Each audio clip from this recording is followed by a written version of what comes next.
চাঁপাইনবাবগঞ্জে বন্ধুর ছুরিকাঘাতে রজব আলী নামে একজন নিহত হয়েছেন। বুধবার দুপুরে শহরের পুরাতন বাজারের পদ্মা ক্লিনিকের সামনে এই হত্যাকাণ্ডের ঘটনা ঘটে। নিহত রজব চাঁপাইনবাবগঞ্জের নজরুল ইসলাম বাবুর ছেলে।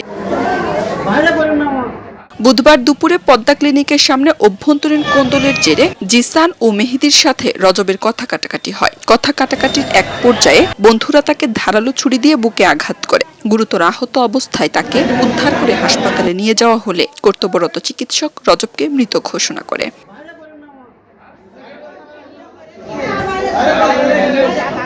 স্থানীয়রা জানায়, কিশোর গ্যাং বা বন্ধুদের অভ্যন্তরীণ কোনো বিরোধের জেরে এই ঘটনা ঘটে থাকতে পারে। ঘটনার পর থেকেই অভিযুক্ত বন্ধুরা পলাতক রয়েছে। নিহত রজবের ফুফাতো ভাই রাব্বি বলেন, কিছুদিন আগে বাজারে আমের ক্যারেট চুরি হয়। ক্যারেট চুরিকে কেন্দ্র করে রজবকে হত্যা করে। চাঁপাইনবাবগঞ্জের অতিরিক্ত পুলিশ সুপার ওয়াসিম ফিরোজ বলেন, খবর পেয়ে পুলিশ ঘটনাস্থল পরিদর্শন করেছে এবং নিহতের মরদেহ ময়নাতদন্তের জন্য মর্গে পাঠানো হয়েছে। ঘটনার সাথে জড়িতদের শনাক্ত ও গ্রেফতার করতে পুলিশের অভিযান অব্যাহত রয়েছে। এই ঘটনায় ওই এলাকায় থমথমে অবস্থা বিরাজ করছে। খবরের কাগজ, নিখাত, নির্ভীক, নিরপেক্ষ।